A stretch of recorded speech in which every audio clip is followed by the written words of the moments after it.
This week, because of the holiday season, we're going to be doing a bonus episode of the Quad Pod in place of Robert's show.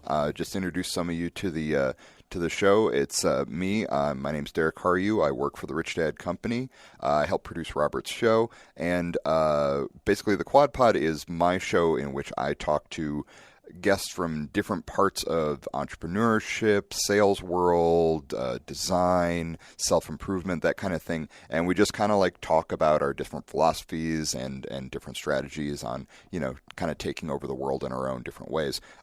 So this week we're going to be talking to Jillian Squire, who helps run Phoenix Comic-Con. And that's probably out of the purview of some of our typical listeners.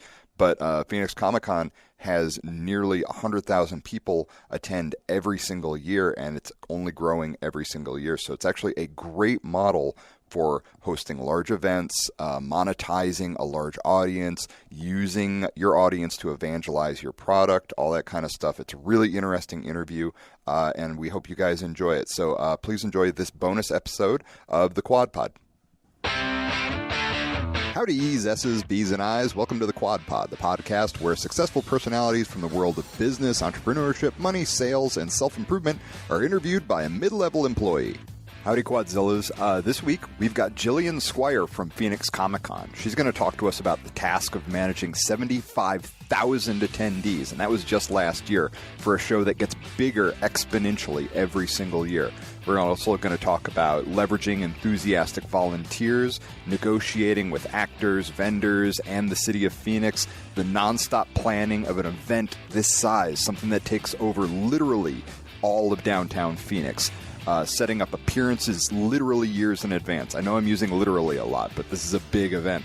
Managing growth versus reducing user experience, and maintaining reliability with vendors. I hope you guys enjoy the show. This was an absolute delight for me. Lots of cool stories. There's lots of information, so sit back and enjoy. I'm just going to set levels here for a little bit. Well, I have a staff meeting tomorrow, so still 90% of our staff is volunteers. Mm-hmm. So I have a meeting with them tomorrow, which will take probably my entire day, and then I'll need a nap because it's very draining. And then Sunday, I think I'll be working on a quilt.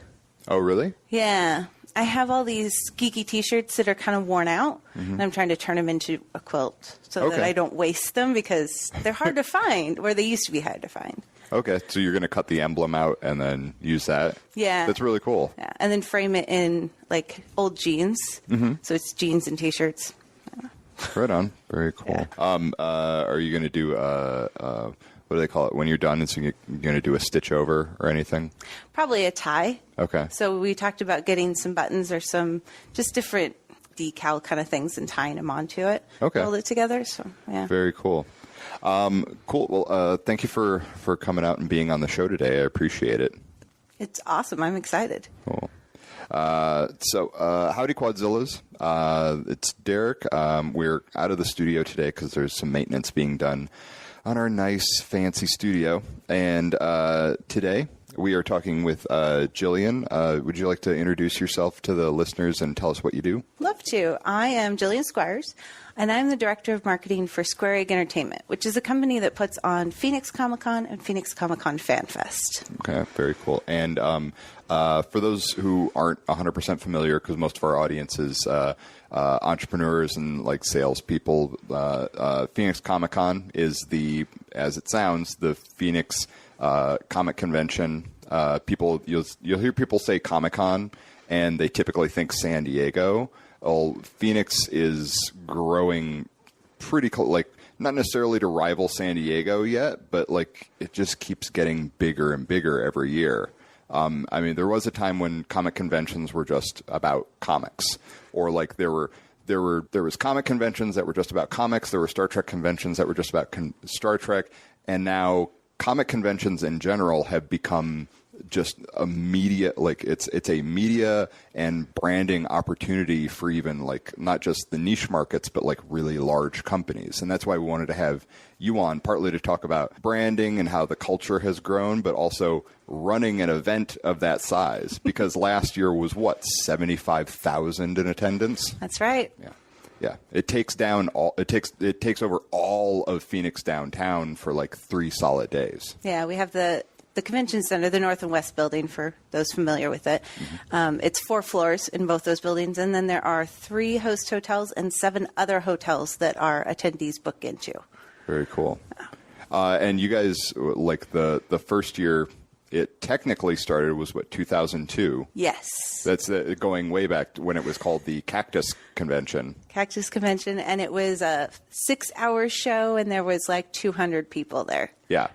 So exponential growth since then to 75,000, to the point where like you have to involve the city of Phoenix and the transit system and police officers and that's the stuff that I wanted to talk to you about, is the ins and outs of running an event of that size, because we have people that listen to our show that like they run lecture circuits, or they hold seminars and stuff like that, and they might be used to going to an event that has 3,000 people. 75,000 human beings all in the same place is an insurmountable task. Like, most people can't even wrap their head around, like, even if I could get money out of that many people for ticket sales. And I know that's not the crux of like what Comic-Con is for, but there is that component to it.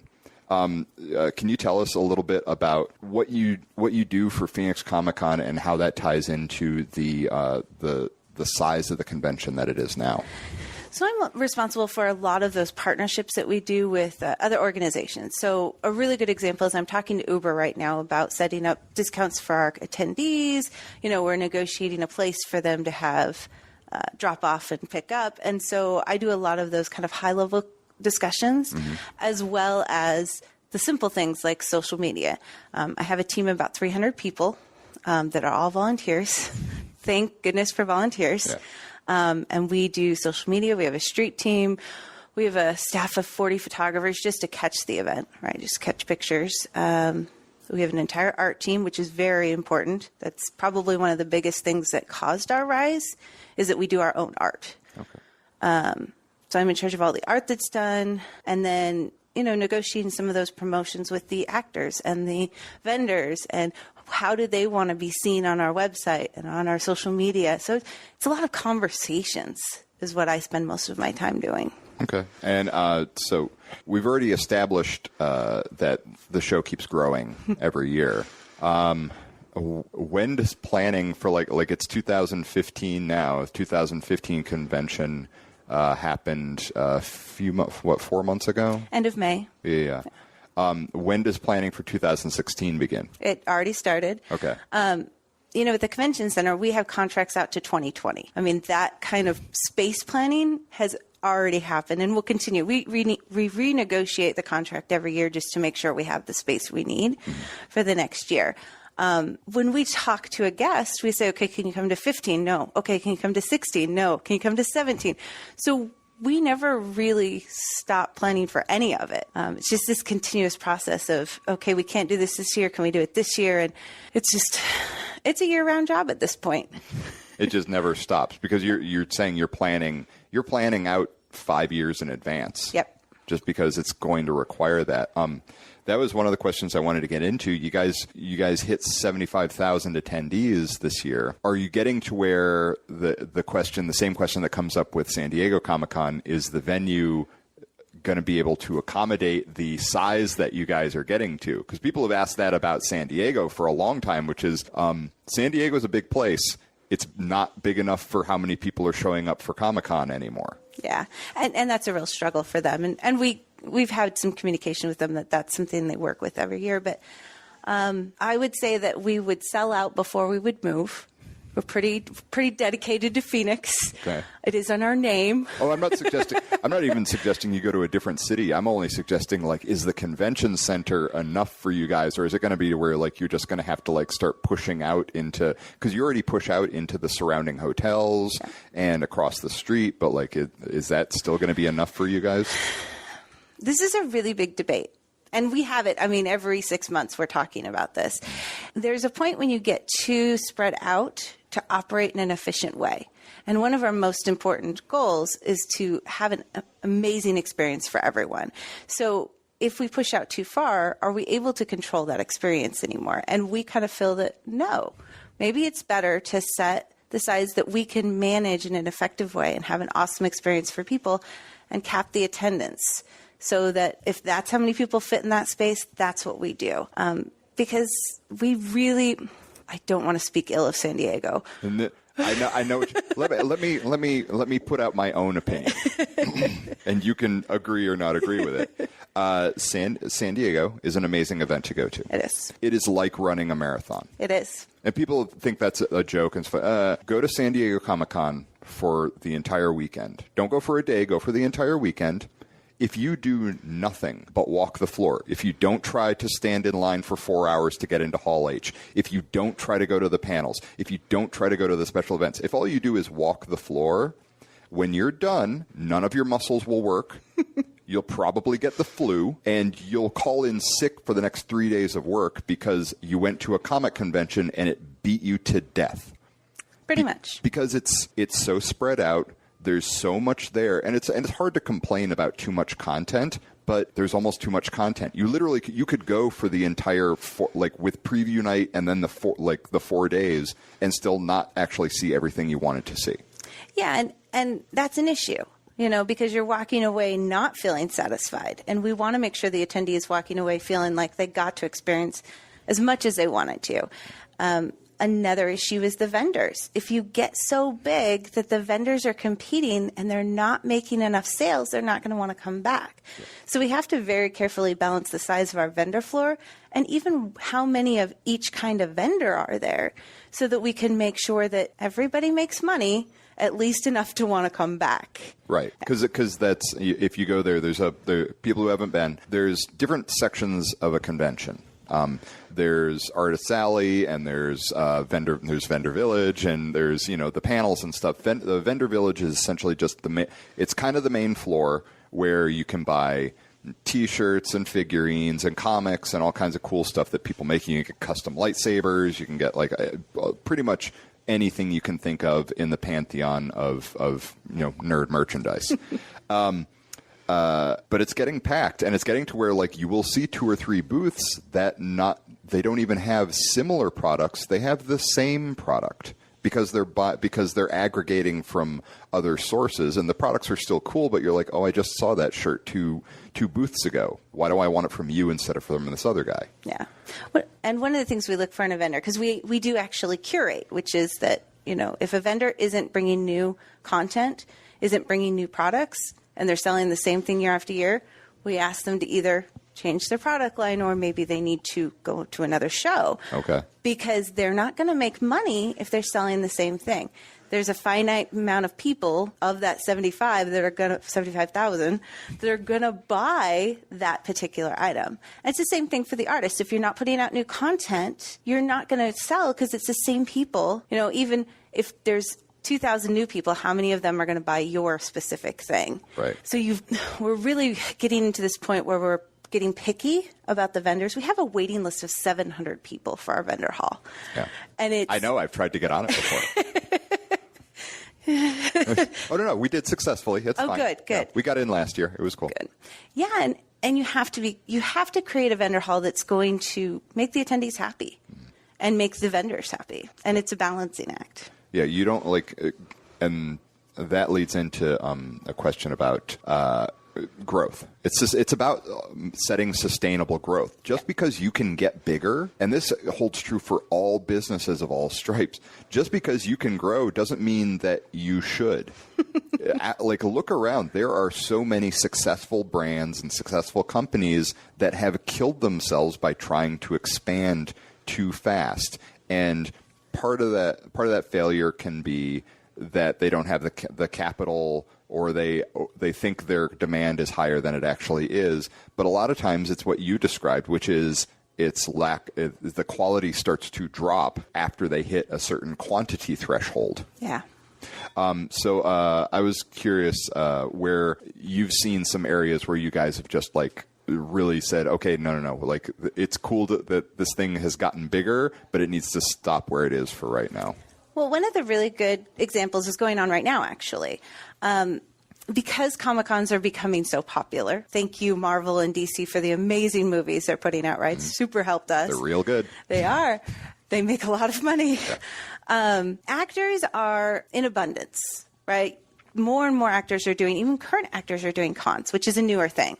But they're asking for a lot of money for their autographs and their photo ops. And it's almost, I don't know if it's an ego game or if it's, hey, I had a bigger box office, I should get more for my signature. Or if they're literally just trying to cull the amount that they have to sign, right? $150, you're not going to sign as many times as if you do it at 40. Well, one of the things in Phoenix, and I don't know if it's true of everyone else, but especially for our attendees, is they're very price conscious. Price is a really important subject to them. So somebody will buy a $40 photo op, but they won't buy a $50 photo op. Yeah. That $10 difference, there's that mark right there. So we're actually turning away really big names.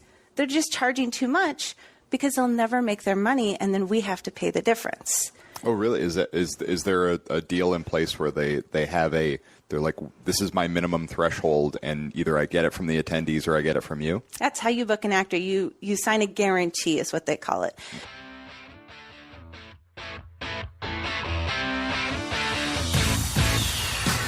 Are you looking for a roadmap to get out of the rat race? Well, we have a solution for you, along with an offer that you can't pass up. Go to www.richdadfree.com to get a free strategy session with Rich Dad Coaching. There are limited slots available, so don't wait.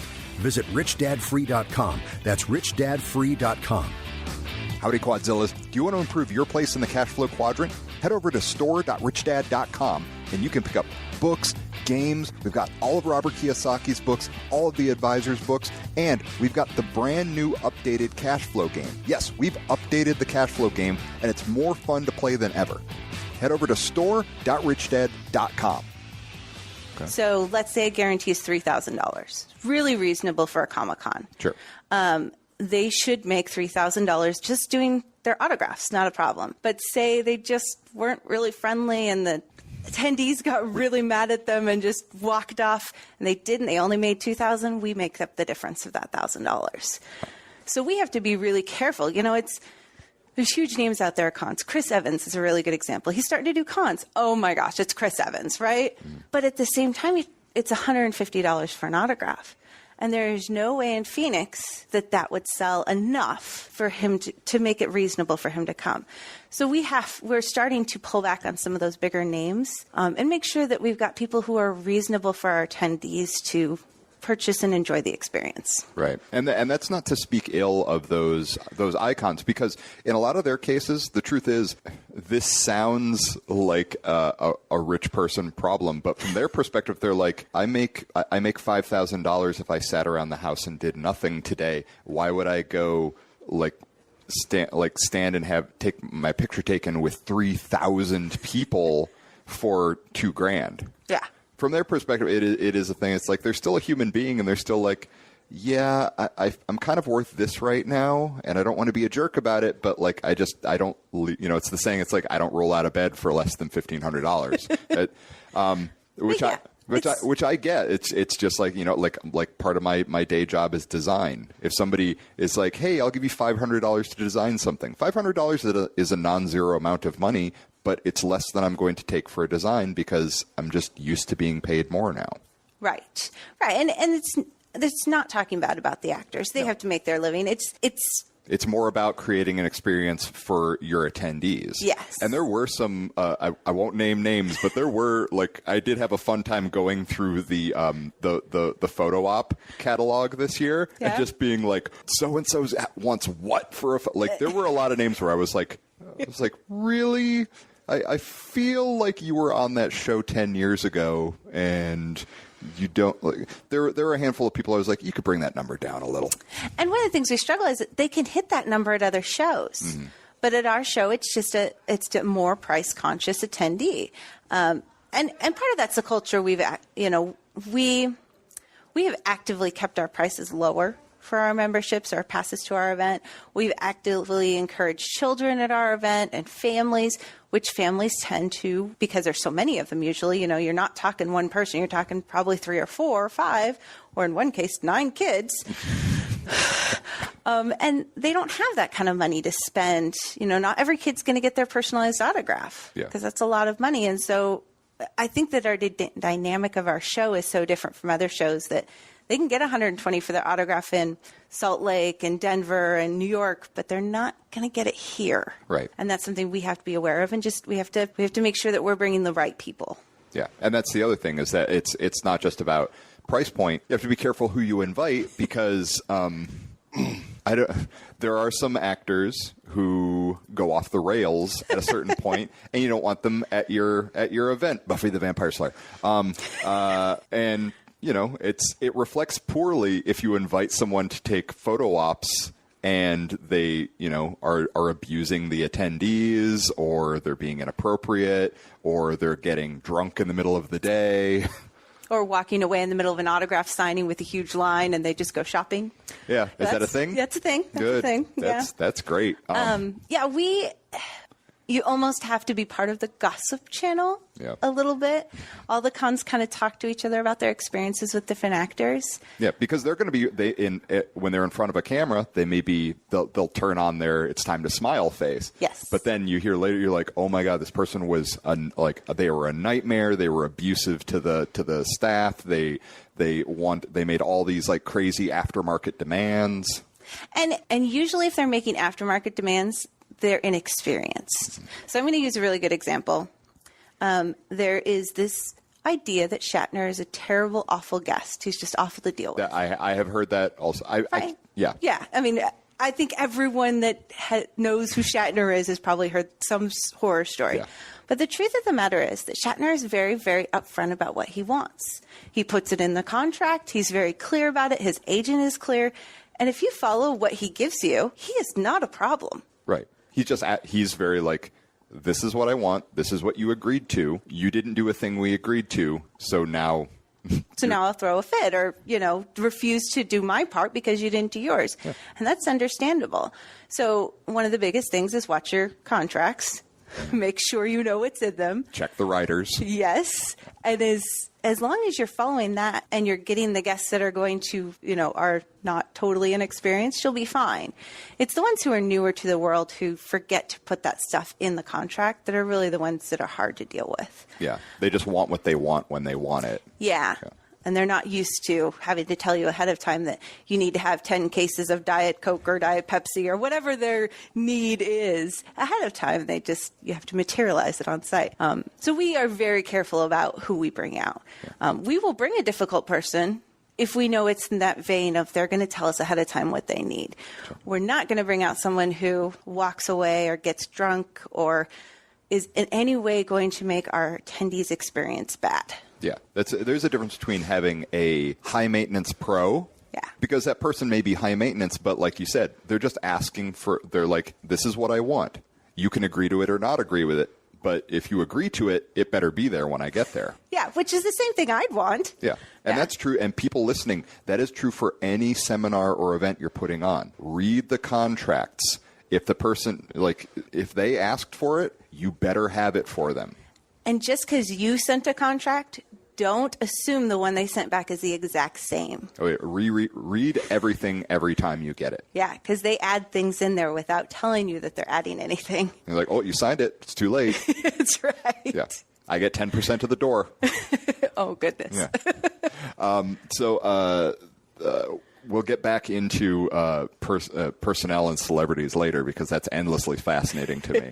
But I was curious about more about the logistics of running a show this size, and obviously you guys have to with something of this scale, where streets have to be shut down, where like transit has to be specially like routed, like you're talking to Uber because traffic and parking for these events is a nightmare. It is. And it's like you guys have gotten all the surrounding parking, like facilities to get on board, and so like you're doing everything you can, but like there's still 75,000 people there, and logistics can be a nightmare. So I was curious if you'd talk a little bit about the special interactions and challenges that you have dealing with the city and transit and that sort of stuff. Yeah. When we first came downtown in 2010, because we used to be like in Ahwatukee and Glen Hillside. That's when the big population jump was. Yes. Right. I went from 7 to 14,000 and then tripled again or doubled again. And yeah, the city didn't understand what we were.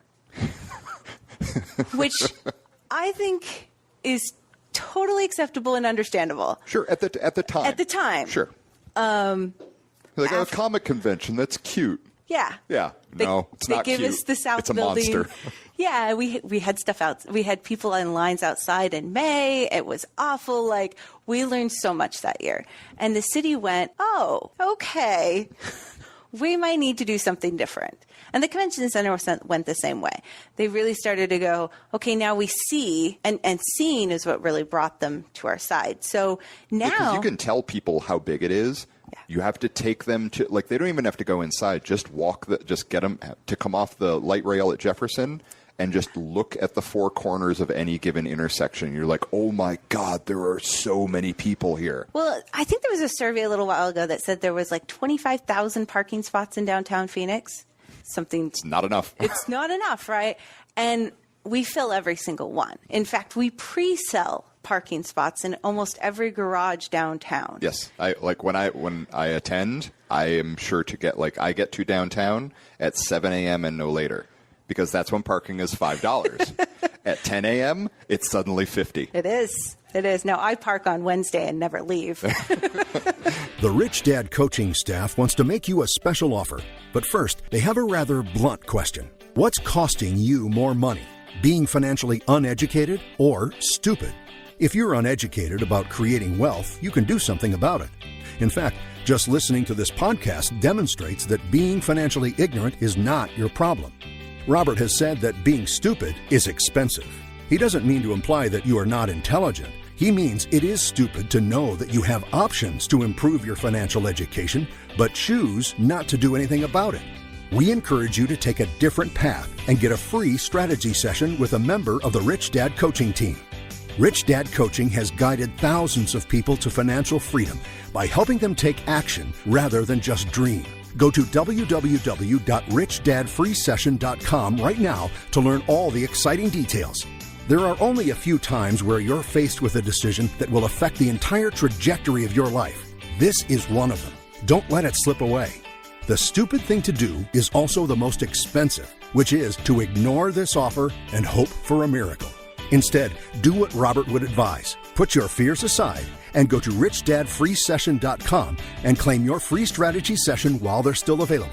There is simply no faster way to turn your dreams and aspirations into actual wealth and financial success. So go to richdadfreesession.com now. Howdy, E's, S's, B's, and I's. Welcome to the Quad Pod, the podcast where successful personalities from the world of business, entrepreneurship, money, sales, and self-improvement are interviewed by a mid-level employee. Hey guys, welcome back to our interview with Jillian Squires. Last week, if you missed it, we talked about managing 75,000 attendees per year at Phoenix Comic-Con, leveraging enthusiastic volunteers, maintaining growth versus reducing user experience, and dealing with actors, vendors, and the city of Phoenix. So go back and listen to that show if you missed it. It was really great. This week, we're going to talk about the absolute need to be accessible to your audience at events like this. That means get off your phone, be a showman, talk to people. We're going to talk about managing hundreds of tons of merchandise coming into this event every single day. We're going to talk about the big mistakes that happened at last year's event and why that's actually a good thing. Software and systems, finding them, adjusting them, and knowing when they need to be replaced. We're going to hear about how Jimmy John's used a horrible situation to generate lifelong customers. Also, we're going to get into accommodating talent requests, travel, limos, and a Diet Coke at the snap of a finger. And we're also going to hear about the value of having a CIA agent on staff at all times. Bonus, we're going to hear about Leonard Nimoy and how he's actually just as awesome as we hoped he was. Hope you enjoy the show. But that took time. That took reaching out. And every time that we reach out to someone in the city, it's kind of the same experience. They're kind of like, oh, okay, that's nice. And then they go through a cycle and then they go, oh, we get it. And it's an education process. So a lot of, what I do is, I go out to these meetings and I talk to the city and I talk to the business owners and I explain the whole thing and I give them our stuff and then I walk away and I don't hear from them. And that patience, that accepting that it's okay to wait a year for them to really understand. Right. Now, that could be hard for other people because their event may not be as visually, stunning to a person and a eye-opening, oh my gosh, I need to get money from all these people.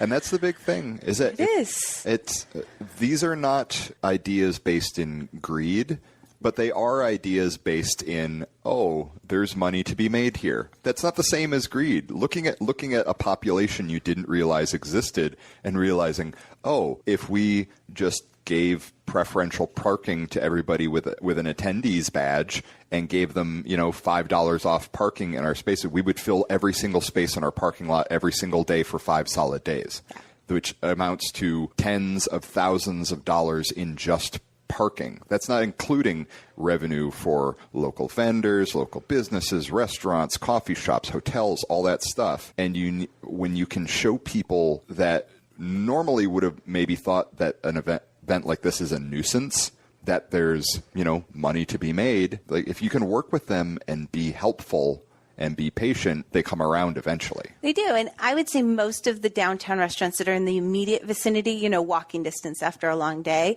are now all offering discounts to people with badges. And it's 10%. It's not a big thing, but it brings more people in their door and they're constantly packed. Mm-hmm.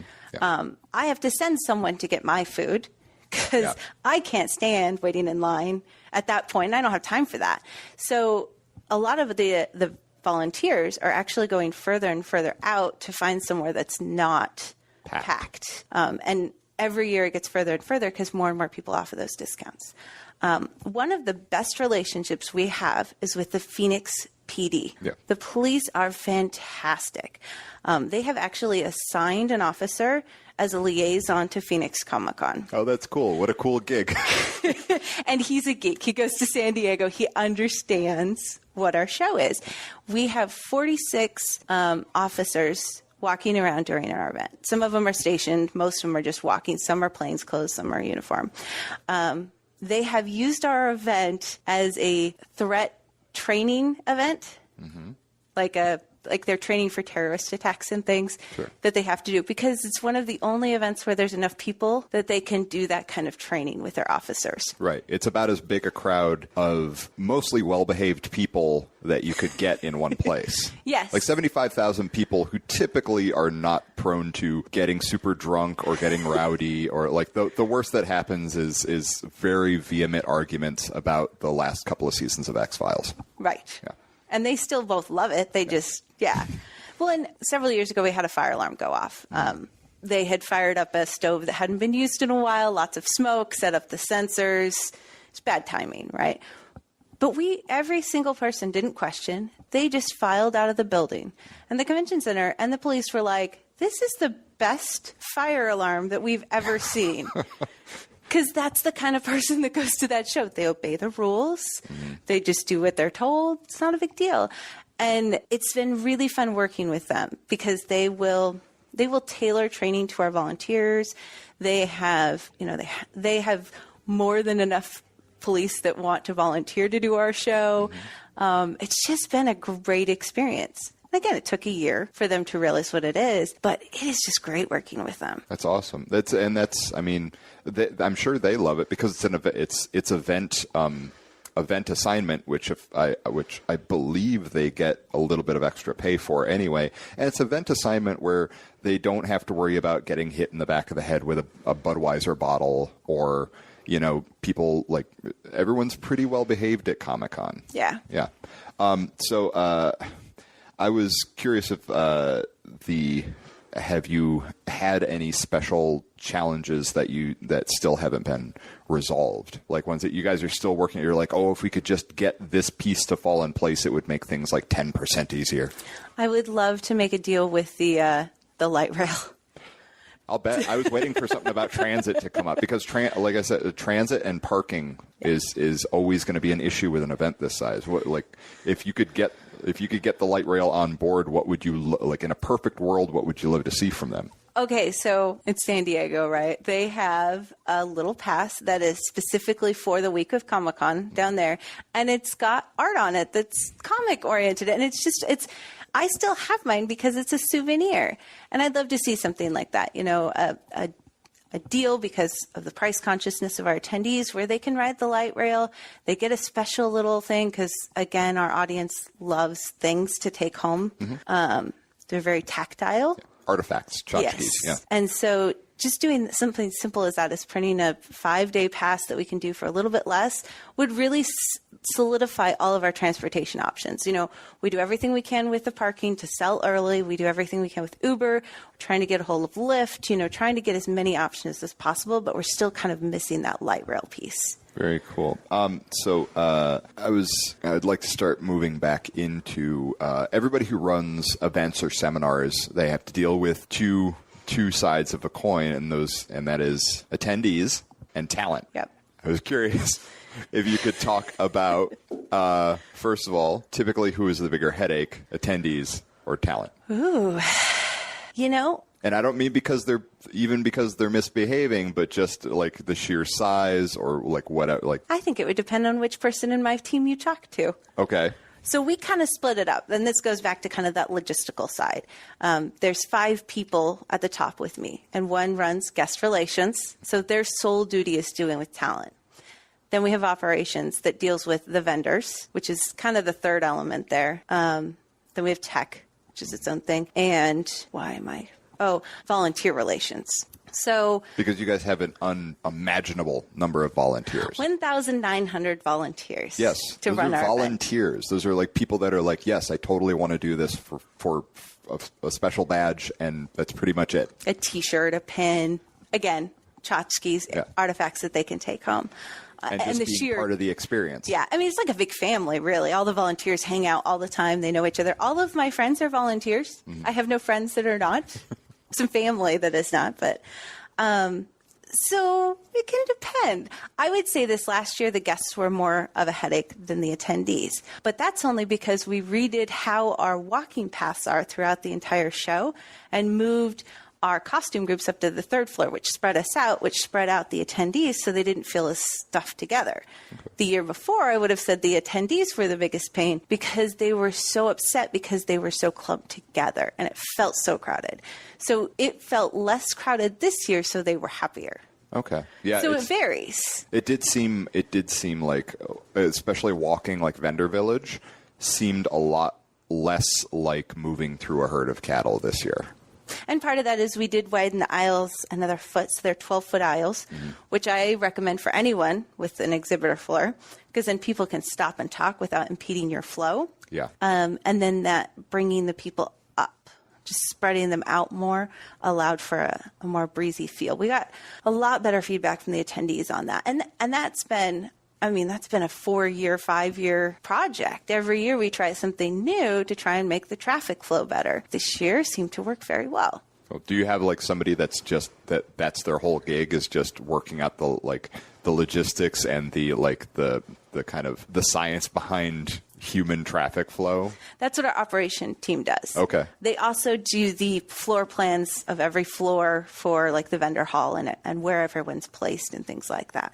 Right. Not something that my brain is good at doing, but they are very good at it. Very cool. Yeah, because there's a science to the floor too. You can't put 20 animes to get stores together because then no one will buy anything. You got to spread them out. Right, and that's the other thing I wanted to talk to you about. So you guys have, is it hundreds of vendors? 700 vendors and 300 artists. Okay. So what do you guys typically see as, I assume you have to turn people down. Yeah. What are you typically turning people down for as far as Vendor Village goes? Non-pop culture product. If you can't tie it into you're just why are you here? I love Scentsy. I have 20 Scentsys in my house, but they don't exactly fit into the pop culture genre. Can you tell people what that is? Oh, it's a candle system that has a light bulb to melt the wax instead of actual flame. Okay. It smells great. It's safe. Kids safe. They knock it over. It doesn't hurt anything. Got a little wax. No big deal. They're at almost every carnival and fair I've ever been to, but they don't fit in our village. So we have to turn them down. We have to say, it doesn't relate. Artists that aren't producing current work, unfortunately, because they're not going to do well, and then they're going to be upset, and it's just not a good fit. So there is always those at every convention, there's always those couple of booths where you feel really bad for the person working it. A lot of times I see it a lot with, especially, I won't name names, but older wrestlers. Like if anyone's seen the movie The Wrestler, and there's the scene where like there's just a bunch of wrestlers in like a high school gym and they're signing autographs for nobody. I've seen that at more than one comic convention with people that you used to watch on TV in the 80s. And you're like, oh, that's the saddest thing I've ever seen. And the hard thing is they come out the first year of the show and they do well the first year. But then they keep coming back, and unfortunately the market's saturated for them. So no one else is buying. But they keep coming because they really want to try, and they're good people.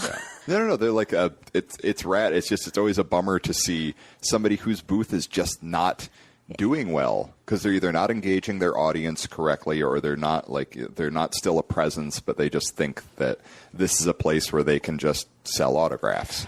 And I really want that non-engaging thing is really a huge thing. In a vendor floor with 1,000 other people, you have to engage. You can't sit on your phone and just punch numbers. If someone is walking near you, you engage. Even our information desks engage people who are walking by.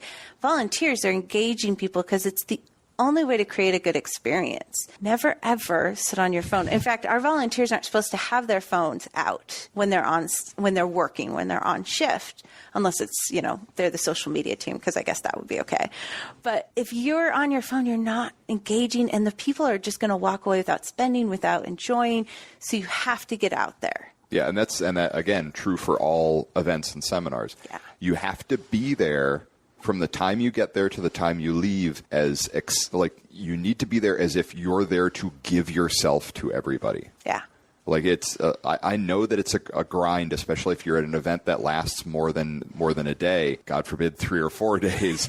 But like from the time you get there to, you got to flip that showman switch in the back of your head and you got to be smiling. You got to be, hey, you have to reach out to people and make them want to connect with you. You sitting back with your arms folded because nobody's coming to your booth, that's only going to perpetuate people not wanting to know what you're about. Yeah. And one of the biggest issues with that is there could be a blogger walking by, and that blogger could say something. And we know those bloggers are very important because they influence everybody. Now, at our show, we make sure that we give bloggers free passes, but we put a media pass on them so you can see, because that way I would hope that the visitor, the artist alley would see that and be more apt to talk to them. Yeah, give them maybe a little more access. Yeah.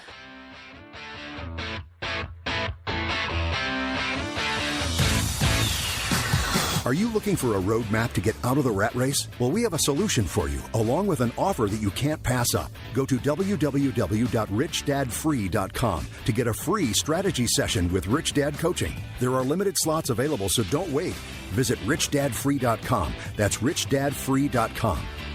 Howdy, Quadzillas. Do you want to improve your place in the cash flow quadrant? Head over to store.richdad.com and you can pick up books, games. We've got all of Robert Kiyosaki's books, all of the advisors' books, and we've got the brand new updated cash flow game. Yes, we've updated the cash flow game, and it's more fun to play than ever.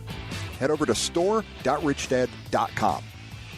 But that's not always the case. So I was, that's one of the challenges of Vendor Village. I would like to talk about the logistical challenges of Vendor Village. I've been down there on the day when you're supposed to get your business permit, and you go down to the docks.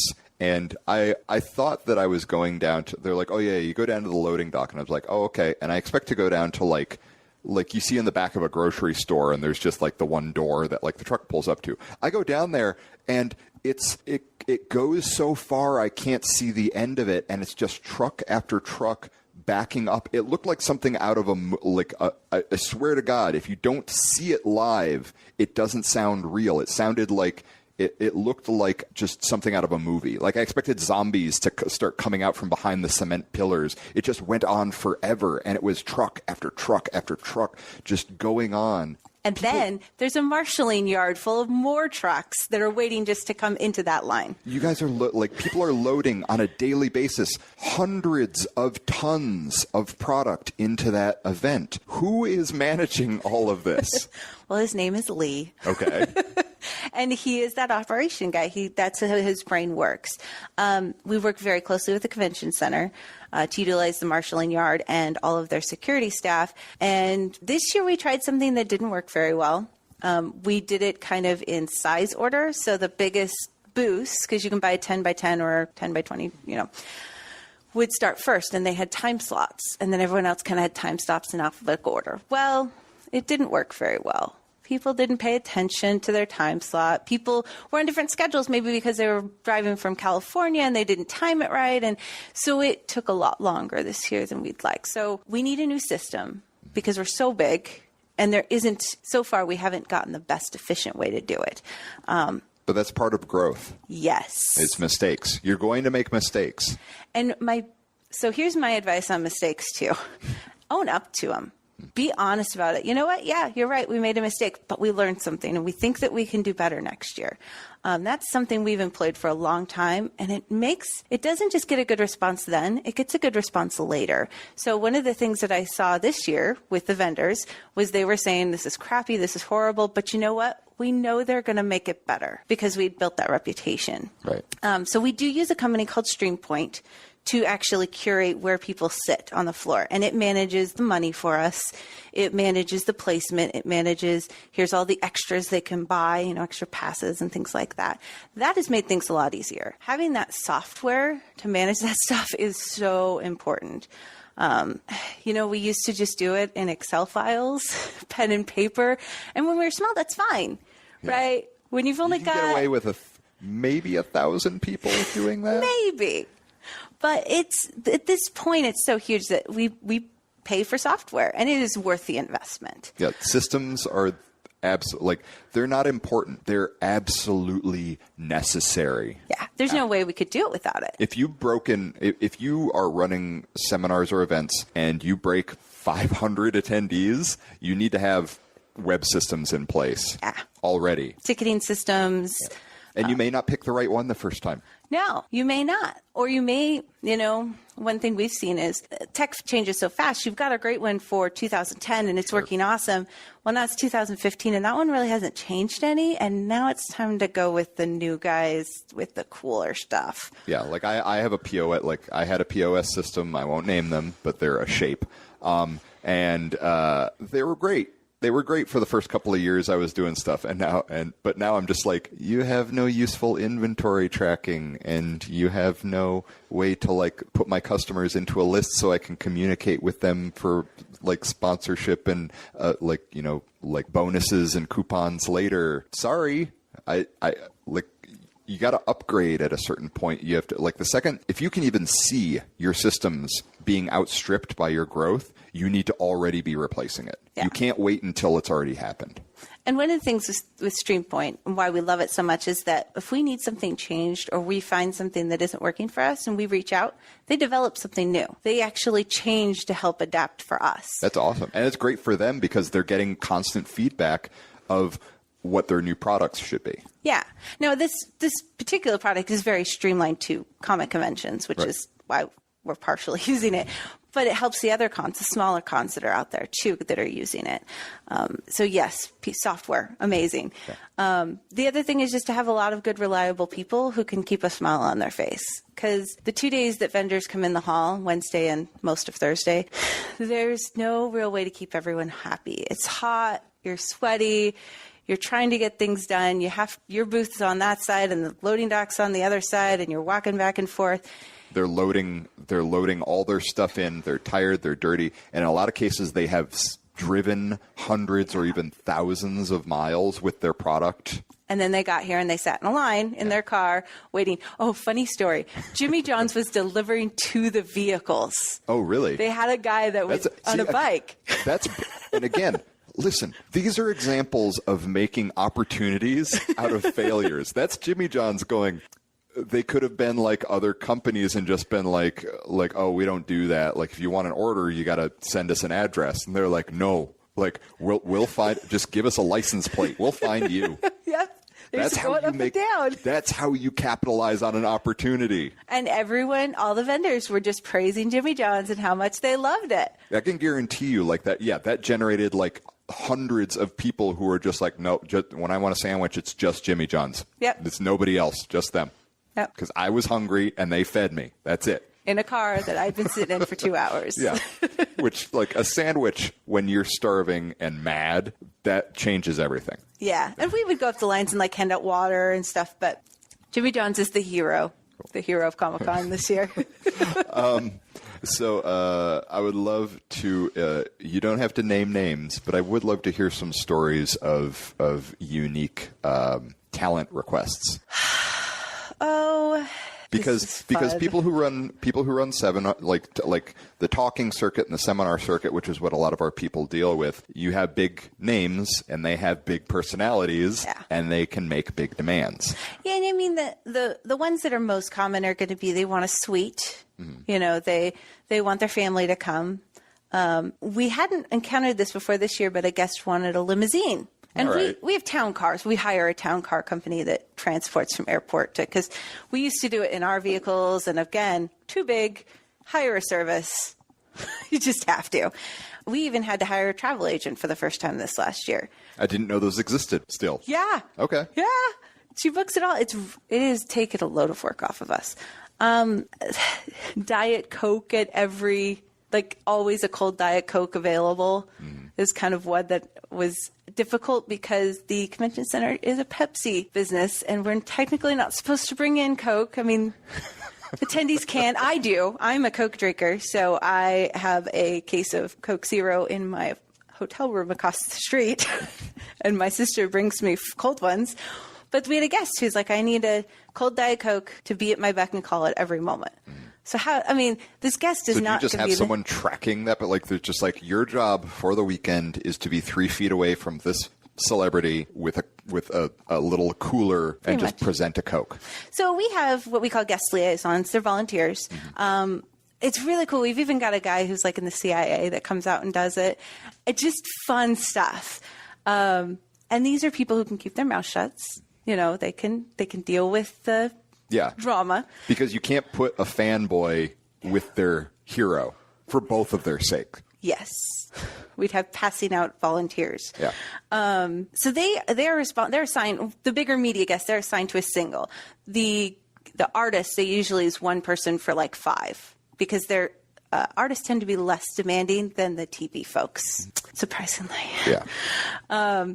And so that person is just in charge of keeping them happy. That's all they do all weekend. And it can be anything from moving their photos and lining them up perfectly and having a ruler just to make sure that they're exactly 2.5 inches from the bottom. Because 2.5 inches spells better than 3 inches or 2 inches. That is a true story, by the way.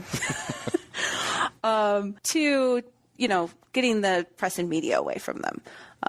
To carrying around a cooler of Diet Coke. Very cool. For a guest. What about security? Because I'm guessing, in some cases, I'm sure they have their own people, but I'm guessing there must be a non-zero amount of security for a place where you've got, half of the cast of Game of Thrones and half of the cast of The Walking Dead, and God rest his soul, Leonard Nimoy, and just all these people that, like, they are surrounded by the people who have nothing but questions for them, and they have no interest in answering all those people's questions. So you have to have people to just be like, yeah, I know how much you love me. Stay back there. Most of them won't say anything. Most of them will play along because they want the attendees to see them as nice guys. But they will keep someone near to be the bad guy. Mm-hmm. Usually it's the agent or the spouse in some occasions. Like George Takei's husband is. I the bad wasn't guy. going to say anything, but yes. No. If you've seen the documentary, yes, that he's very upfront about. He's like, my job is to be the person who's like, no, keep it going. Like, yeah. I think he's comfortable with that, and he is, and he. He's not a bad dude. He's just making sure that, like, George is happy, the person's happy, and if anybody's like, that guy was a jerk, that they're talking about him and not George. And he plays that role very, very well. When they were out to the show, that's exactly what he did. Yeah. We had to change out guest liaisons for him because the woman we had assigned wasn't quite up to handling that kind of personality. But it worked out well in the end because he was very upfront. He was very, this is not okay, this is okay. So we hire a security company for most of the security, but we also have some people on staff that hang out in that area just to make sure it's okay. And there's always a police officer in that area too. The caveat to that is that our attendees are really excellent about not swamping a guest. They usually leave them alone. A really good example of this is I was walking through the Sheraton lobby. I don't remember what year it was, but Norman Reedus was sitting there having coffee at a table, just sitting there, and no one was talking to him. No one was bugging him. He's just sitting there, and he saw my staff badge, and he waved me over, and he's like, so what do you do for the con? And he just wanted to talk, and he's like, you tell any staff member they can come talk to me anytime. So he was sitting there hoping for people to come and talk to him, and everyone left him alone. That's awesome. I will say I saw the exact opposite with Walter Koenig. Yeah, okay. Yeah.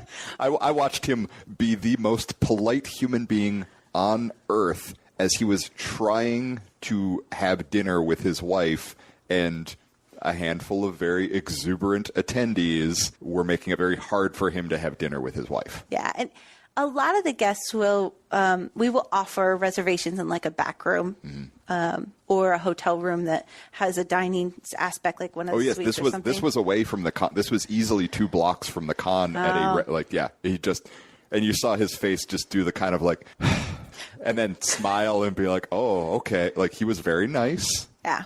But I'm sure he was exhausted. Yeah. Yeah. It's hard. There's always going to be some fans that go up and talk to him. And when they're with us, we try to keep liaisons with them and a guard almost around them. And usually if they're walking, they don't get stopped because usually they're headed to a panel or they're headed somewhere. So the attendees know where they're going because it's all in that book that we give out.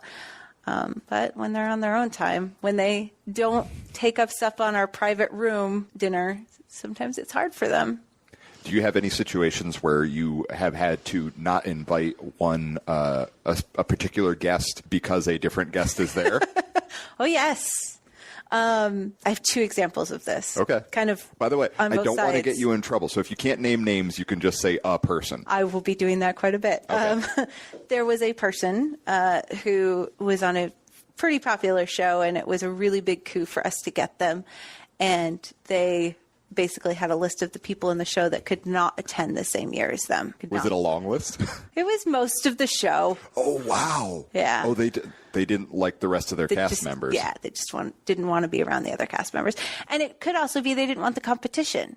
Okay. If you're the only person from that show, you're going to be okay. Now, we had booked someone else from that show, but it was okay because they were on the okay list. Oh, okay. But it was because it may be they don't like them, or it may be that they're like, no, I want to be so-and-so is attending, not the cast of is attending. That's why reunions are really hard because they tend not to want to be the cast of. Now, we were lucky and got the Babylon 5 one, and that was because Michael, I'm going to mess his last name up, Krasinski, put that together. He was the writer, and he was like, okay, guys, I want to do a reunion, and we're doing it at Phoenix, and you're all coming. Now, a few couldn't because they were actually doing gigs at the time. Sure. But most of them were there. Now, the opposite of that was we had a guest and we had announced him, not a big deal. And we went and we're trying to get someone else from that show and they were on board, totally cool. And then they found out the other person was coming. They're like, no. And I don't think it was the actor. I think it was the agent. The agent was like, no, we're not going to compete with him. Are you usually dealing with agents more than the person themselves? I'm assuming that would be their job. Yeah, 90% of the time we're dealing with agents. Occasionally an actor will want to be involved in what the press releases look like, what the images look like. So we have to send it to the agent, and then the agent sends it to them, and then they send it to the agent with a yes or no, and then they send it back to us because we are not allowed to have direct contact usually. Yeah, which that makes sense. Yeah, it's a protection for them. Yeah.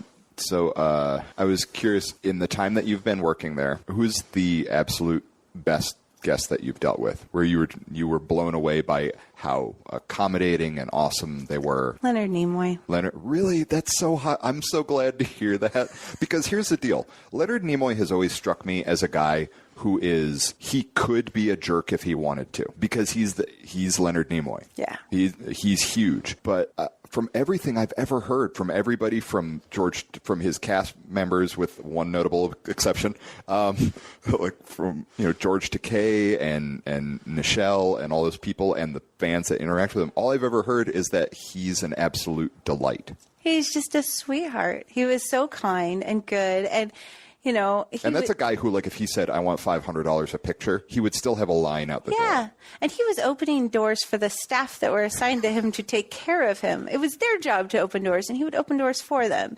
And I mean, just the ultimate kindness, just always kind in how he asked for things. It was never like, I need this. It was always like, if it's okay, if you have a few moments, I'd really like a glass of water, or, I'm getting really hungry. Is there any chance that there's something around? I mean, it was just so sweet and kind, and just not wanting to impose on the people that were there to serve him, in a sense. The second would be Stanley. Well, okay, that's great. Yeah. Because that's another, like, that's the opposite situation where you're like, he always seems so upbeat that I'm like, I wonder if he's a jerk when you get him, like, set aside. He just wants to talk about himself. Okay. Which is all, if you give him a chance to talk about himself, he is happy as a clam. A couple of years back, he did commercials for us, and he just did that, I'll see you at Phoenix Comic-Con. Yeah. He seems like a guy who's just enjoying life. Yeah, he's just having fun. He's having a ball, and he always runs over on his panels because he doesn't want to stop talking. He doesn't want to give up the spotlight, but he's just having fun the whole time, just having a good time. And he takes time when he signs. A lot of people just sign, hi, okay, that's nice. But he took time and he would talk to people. Same with Leonard. They would talk. They would listen to the questions or the comments, or, you're not supposed to have pictures at your table because they want you to buy the professional photo ops. But sometimes when there was a kid, he'd still do a photo with a kid and, come around and talk to the kid, maybe give him a hug.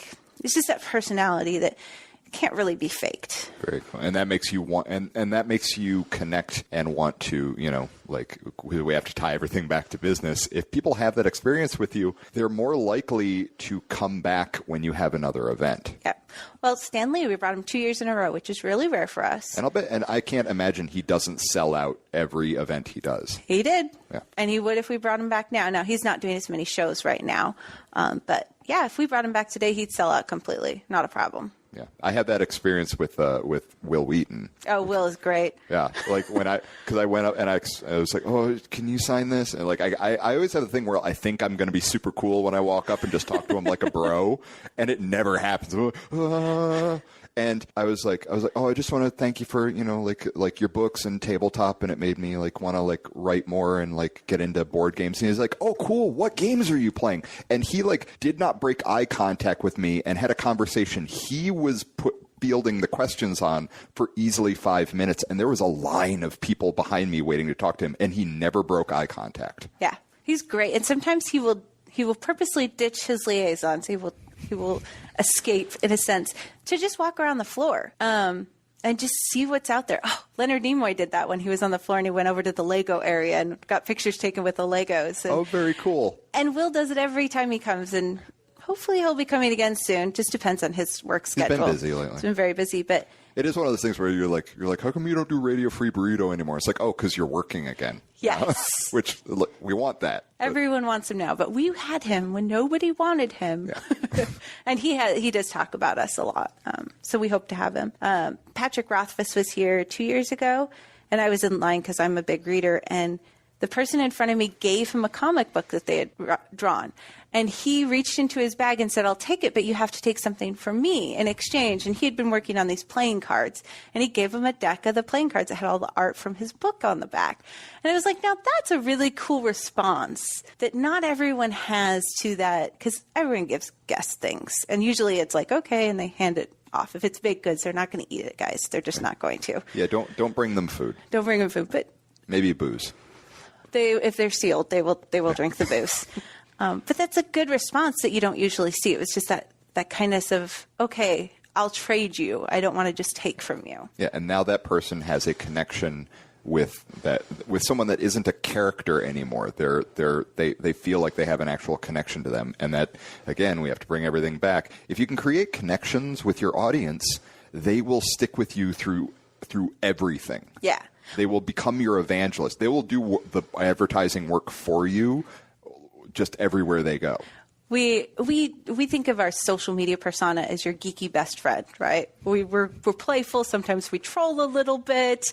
But it's to the point where sometimes when people come in and say something not negative, but criticizing in some sort, maybe it's very constructive, anything like that, our other Facebook people will come and defend us because we are a person almost to them. Yeah, if you can get a community to see you as more than just a brand, then they're more likely to jump to your defense if people are just pointing out, they're like, and they may even, and the people who are pointing out things that they perceive you as doing wrong, they may even be right. But if they're approaching it in a negative way and just like slagging you off online, which happens constantly, you as the entity can't engage. That's the bummer, is that if someone slags you online, you can't even directly engage with them in most times, because then that just becomes you screaming at the guy in the tinfoil hat. You look worse for having argued with them. Yeah. So if you have other people who believe in your brand, they'll do that for you. And it's great. Yeah. It feels good because you feel, let's be honest, every time we get those hits on social media where someone's talking negative, it hurts, right? No matter how big you are and how much there's going to be people out there doing that, it still hurts. So to have those defenders, it almost makes you feel justified and hopeful for the social media world. Yeah, there's a little. I feel like certainly there are examples where it's getting much worse, but I feel that it has to do with the venues. But I feel like in most most venues that just normal people engage in, the amount of trolling doesn't happen as much anymore without somebody speaking up. Yeah, I think people have found their voice. I think a lot of it is this culture in the world that you're supposed to stand up. You don't have to take anything. And so we're seeing people stand up for each other a lot more in all aspects. We do a lot of LGBT and supportive of anti-bullying and a lot of those kind of charities. And it's very hopeful to me to see people standing up for each other and being friends in a community rather than everyone just kind of hiding in their own little hole. Yeah. So speaking of the community, nerd culture just is at its apex right now. Yeah. It's bigger than it's ever been. Are you being on the ground floor at the convention where it is nerd culture as a business? What are you seeing as some of the bigger growing markets for what used to be absolute just niche culture and niche items that just normal people off the street? Because now there's not everybody that attends Comic-Con is a cosplayer or even what you would consider to be a nerd. They're just people that are like, oh, I like that show. Oh, one of the people from Firefly who's not that one guy are going to be at Comic-Con. Cool, I'd love to go see that. You're getting kind of just straight suburban people showing up at Comic-Con. So I was curious where you're seeing growth in that culture. There's kind of two. So I'm seeing a lot of increase in BBC shows. Doctor Who, Orphan Black. There's just almost this, wow, there's other places that create shows than the U.S. And I really like this humor, and I see it in all the shows. And so we're seeing a lot of increase in that desire to have things from BBC shows. The other one is, of course, comics. The movies, both Marvel and the shows with DC. Batman and Superman. Always going to be huge. Yeah. But let's be honest, Deadpool sales are going to go up exponentially over the next year. They have. Because people who have no idea who Deadpool is are going to read those comics before the movie comes out so they know what they're seeing. And they already have. I mean, this last year was the first time I've ever seen a Deadpool costuming group. There was 12 of them. Did you see the conga line? Yes. Yeah. there were about a dozen Deadpools who, I don't even know if they planned this, it may have just happened, all got together in a conga line and congaed through all of Vendor Village. Yeah, and we've had Deadpools, but never in that quantity. Yeah, because Deadpool is he's not an unknown character, right, but he's not Batman, Superman, Wolverine, Spider-Man, the Hulk. Yeah. He's kind of a B-list, he really is kind of a B-list character, even in the Marvel universe. He's just kind of there to be hey, I'm here to put my thumb in everybody's eye. And eat chimichangas. Yeah, chimichanga, yeah. Fourth wall breaking, boom. But when B-list character, Guardians of the Galaxy, when Guardians of the Galaxy is one of the top grossing films of 2015, things have gotten very strange. It is very interesting. Even like Ant-Man. I mean, I would never have dreamed that Ant-Man would get his own movie, right? That's not a character that anyone cares about. Yeah. And it was a great movie. I really enjoyed it. And now you're seeing people who are looking for those kind of storylines. I had someone ask me who Silver Surfer was, and I'm like, oh, thank goodness. Like, that's a great storyline. You need to read this. So it's just this increase in, it's almost like they're searching for more. Yeah. They know the stories of their main guys, but now they're looking for the comic that they really connect to, which has opened up so much. Now, they're not tending to buy single edition comic books. They're looking for the graphic novels. They're looking for the collections because they want to read. Yeah, they want to read the story in one sitting. Yeah. Which that's how I buy comics now. By the way, people out there, if you haven't been into comics before, what we're talking about is you can, instead of buying the super thin individual comics, what you can do if the Deadpool movie's coming out later this year, if you want to get into Deadpool, go on Amazon and do a search for Deadpool. They'll sell things called trade paperbacks. No, go to your local comic book store. Go to your local comic book store. They're not going. No one who listens to this podcast is going to go to a comic book store. Go to your local comic book store, and you can buy what is essentially like 16 weeks of that comic all bundled together. So that first of all, you're not buying what are collectible comics at a collectible comics price because you're not collecting them. And it's a nice, neat little package that'll give you basically like a season of a show. Yeah. It's the effect of like buying all of Firefly on DVD all at once, even though you missed it on TV. Yeah. And they're packaging more. They make more money on those anyways. It's better for them. And it's better for us as readers. Yeah. You know, I have a hard time with comic books because I get to the end and I'm like, it's just that was so fast. Yeah. So I love it. And it always ends on a cliffhanger anyway. So, yes. Yeah. So I'm a big fan of the graphic novel and sometimes they're called omnibuses. Yes.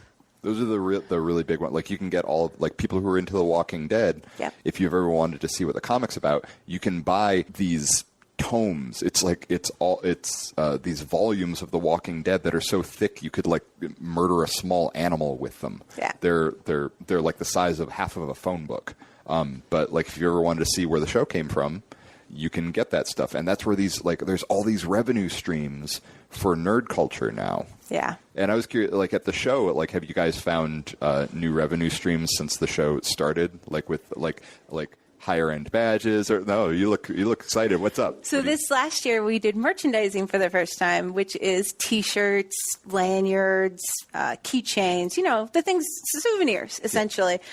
And this was my pet project, right? So I am researching every other convention in the world. What are they offering? What should we offer? Pricing out. So I spent a year getting this ready, and I'm sitting the first day of the show, and I'm biting my nails. I'm so scared.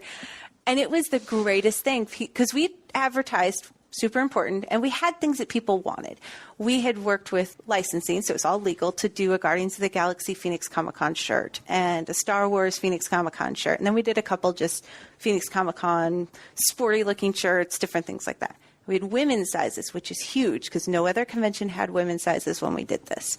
Couple have them now. On Thursday, when the doors open, everyone goes into the registration to get their badge, and then they all turned and came straight to the store, which is when I knew I was okay, and just bought stuff. And we made back everything that we had invested in that, including POS systems, registers, long-term infrastructure things. Oh, so wait, you made back the infrastructure cost. Yes. Whoa, that's awesome. And the cost of all the product, and made a profit. Okay, that's great then. Because I was like, at first I was like, okay, well you broke even. That's fine. But no. I was like, oh, so like this, the stuff you're going to use again, because that's when you start out, you got to buy a lot of gear, and that gear eats up probably your first 2-3 turns at the Apple worth of product. Yeah, and we made all of it back and made profit. That's awesome. It was amazing. And part of it was all that research, right? I really dug into what our attendees are looking for. Instead of guessing. And so now I made 1 or 2 mistakes. Oh, okay. You will. Anyway, we did a Homestuck shirt, which is an anime that's very popular with teenagers. And what we didn't quite take into consideration was that teenagers don't have their own money. That's true. They don't. By the way, Homestuck. I have seen those characters at Comic-Con for 3 years running, and it was only this year that I finally was like, I can't do this anymore. And I reached out and grabbed a 14-year-old girl, and I was like, what are you dressed as? Because I keep seeing these kids like with they have gray skin and like kind of emo haircuts, and then like little rainbow horns. Yep. And I'm like, I'm clearly not hip anymore because I don't know what the hell you are. And there's a huge following for it. In fact, that's the biggest anime in our programming. We have more things, and that's why I thought I could sell it. By the way, I looked it up online. Still don't get it. I don't get it. I don't know. I don't understand it. Maybe it's an emo thing, which came in after I was growing up. But those I'm not kids saying it's love bad. it. I'm saying I tried it. I don't get it. It's huge. Yeah. We have a great base for it. They just don't have money. Yeah, like again, that's an example of knowing your demographic. Yeah. Because just because you have having a huge audience is amazing. If you try to sell that audience, if you go to a NASCAR event and you sell NASCAR branded Rolexes, they're not going to fly. Yeah. You have to know your audience. Yeah, and that was a misstep, but we still made up what it cost us to do that misstep, and now we know, and now You've got backstock you can throw. Yeah, it's fine. We'll do some fun, at our winter event, we'll probably do something like a retro Phoenix Comic-Con Christmas box or something fun like that. Cool. Just curious, before we start wrapping up, what are some of the big initiatives for this year you're excited about? We're doing a lot more with local bloggers, podcasters, things like that. We're actually going to invite them out to our new offices. We just got offices a couple months ago. Have them just come hang out with us, do some interviews, give them some food, usually makes them happy. But just a closer relationship with that community that I feel we've really been lacking.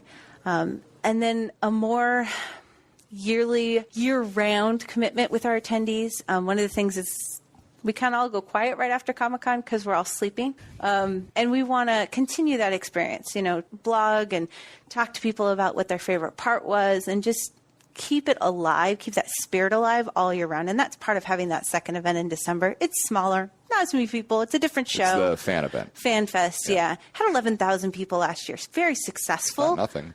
It's 11,000 is plenty of people. We made money. It was great. The vendors were happy. But it's a fan event. It's for people who miss the small days. But that year round, that's every 6 months sense, creates that community all year round, and instead of just 3 or 4 months before the show. So that's kind of the goal, is to really engage all year round.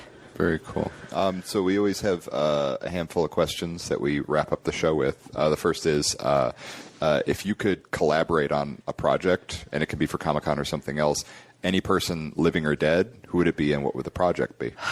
We talked about him, so it probably puts it front in my head, but I would have loved to have been part of Leonard Nimoy's work on loving your body no matter what. He did this whole thing with larger women and how everybody's body is gorgeous. And it's part of that anti-bullying, that loving yourself that I think so many people struggle with, that would have been amazing to get to work on. Very cool. If you could give one piece of advice to young entrepreneurs, what would it be? It's worth paying for art. Having your own stuff, not stealing, borrowing from Facebook, not just reposting. No, it's stealing. It's stealing. Yeah. But creating your own art, creating your own posts, having someone create your logo, having someone create your art, even if you're reusing it 500 times, it is so worth it. It makes such a difference. And it makes, in a place where we are all inundated with visuals, people can tell the difference when you are being cheap and when you get the good stuff. It is worth having the good stuff. Lastly, who do you think we should have on the show next? Ooh, well, that's a really hard question. I'm really intrigued by the Tesla cars and some of the almost giving away of patents and technology that they're doing. That would be very interesting. Someone from that. I know you couldn't get Eli, but somebody who, knows about what they're doing and why they're really oriented that way. Okay, very cool. And there's one question I would like to add. Can I get a God Pass for this year? I can't get a God Pass. Okay. But I can get you a pass. Okay, cool. We'll talk later. Okay. Thank you so much for being on the show. Could you plug the website and where people can reach you guys? Definitely. So it is www.phoenixcomiccon.com. It does have information for both of our shows. And you can always email us at info@phoenixcomiccon.com. That's usually the easiest way to get a hold of us. Very cool. Thank you so much for being here. I've had an awesome time. Thank you for having me. This is great. And we will talk to you Quadzillas later. Have a good one. This has been a presentation of the Rich Dad Radio Network. Please subscribe to us on either iTunes or Android. And for more information, go to www.richdad.com.